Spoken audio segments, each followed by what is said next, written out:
Good morning. You listen to FloorDaily.net, and I'm Kemp Harr. This morning, my guest is Bruce Zwicker, an industry expert and consultant. Bruce, how you doing? I'm doing great, Kemp. Good to be with you this morning. Good to talk to you. So last week, the National Wood Flooring Association had a meeting. I understand the traffic was pretty good? You know, I had heard something about the traffic was going to be down, but not what I saw. Vendors seemed very happy.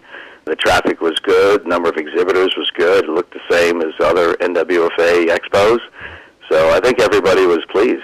So this show brings mostly the craftsmen, a lot of people who like the smell of sawdust. We've got about 3,000 people there, I think, is what it normally attracts. One of the great things about the show is it not only has a trade show, but it has a lot of education seminars. I know you gave a presentation at the opening session. You had a couple of key message points. Talk about that if you would. Sure. Yeah, I was someplace between the comedian and the inspirational speaker. I spoke about the wood flooring industry, as I've done at other shows around the world, and talked about the decline in wood flooring in 2018, largely on the low-end engineered side, because of primarily the multi-layer floor covering, of course.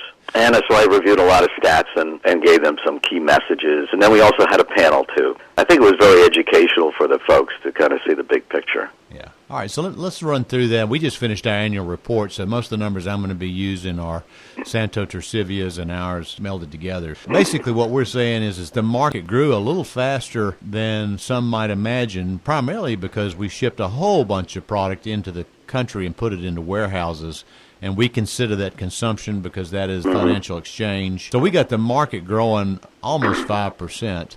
But yet we've got the wood business going down 4%. So it still represents around 13% of the business, but it's lost some momentum. The consumer comes in, wants the wood look, and then is sold something else. And so you've got the look-alike products, and then you've also got the multi-layered flooring products that have a little thin layer of wood on top. So those are the two culprits for taking share away from wood flooring, wouldn't you say?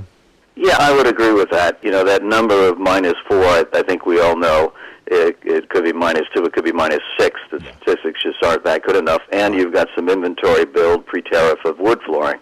It's a little hard to say exactly what's happening, but generally speaking, you'd have to say it's in decline, and it's in that lower-end engineered wood for sure, for all the reasons you just cited. Right. So we've got the trade association that hosted this show. They've come up this year. We've talked about it multiple times, the Real Wood, Real Life campaign. They're trying to inform the consumer, mostly on the Internet, about the benefits of buying real wood product. Now, one of the things I was curious about, they've defined wood, because to promote wood, you've got to define what wood is. And it seems to be there's 3 tiers in their definition, and there's some debate about that third tier, right? Talk about that. Sure. The 3 tiers are solid, which is the top of it, solid wood through and through, and then an engineered floor, but essentially all wood.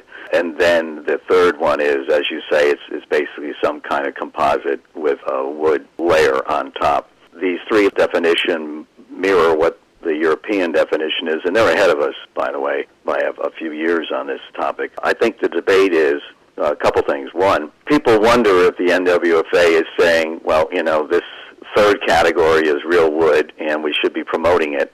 And the answer to that one is no. It is in the definition, but is not something the NWFA as an organization promotes, because the NWFA doesn't promote anything. But that third definition puts up a wall, which basically says if it looks like wood but doesn't have any wood component, it isn't wood. So that's number one. Number 2 is the debate about whether or not there should be a definition as to the thickness of that layer in that third level of definition.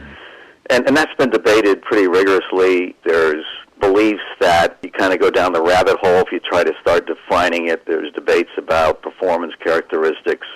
And in the end, the NWFA decided not to try to define the thickness, and that's still probably something that people will be talking about. Yeah, let me talk about that for a second. We're talking about that third level, the lowest level on the hierarchy of what qualifies as wood, and we're talking about a multi-layered floor that might even have a polymer-based core, and it has, in many cases, a thin real wood surface veneer on top. And I want to point out that in Europe, they dictate the thickness. It has to be at least what equates to be around a 1/16 of an inch thick in veneer to qualify as real wood flooring. And there's some people that would like us to follow that European lead. And then there's other people over here who say that, well, if it's that thick, it affects the performance. So there's been a lot of debate about that, and that's probably something that needs a little bit more decision on. Yeah, it's up to the NWFA and its board as to whether or not to reopen the discussion. Yeah.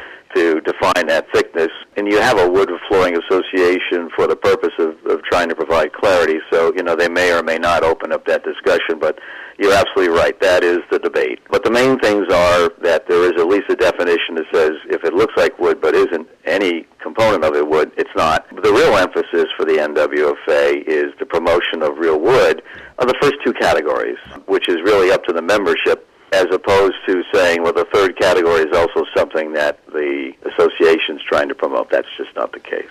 Well, Bruce, it sounds a little bit like some things that go on in Washington. I mean, we're not going to promote that third category, but we're going to let you say it's wood.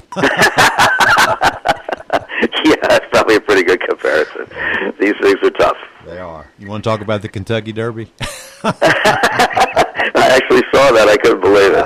All right, Bruce. One other little quick thing I want to talk about before we run out of time is Sure. The RSA's role. If the consumer's coming into the store, and I think your slides even show that it's better than 50% of wood sales in the replacement sector where, homeowners coming in, they want to upgrade what they've got on the floor. They're coming in to buy wood flooring. They ask for wood flooring. And then what's the RSA doing? Oftentimes what we're hearing is the RSA will say, you can have this floating product clicked in, installed, and since they're paid on commission, they get their commission check faster. The downside is they've just gotten less money out of the consumer because that click product is probably cheaper, and so their commission check's going to be smaller. So they're opting to go for the quicker pay, although a lower pay, because they know they can get an installer in less than a week to do it. Have you heard any of that?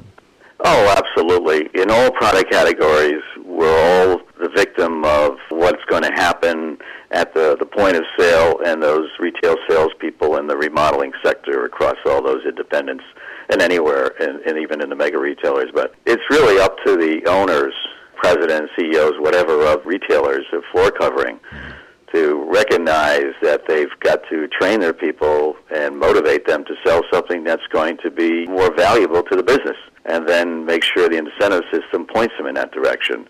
Otherwise, exactly what you said is going to happen is they go to the lowest common denominator, the easy sale, get them in, get them out. It's happening. The NWFA has tools on its Real Wood site to help people understand the product. So there's two pieces to this Real Wood campaign. One is, get information to the sellers so that they do the proper job of selling real wood.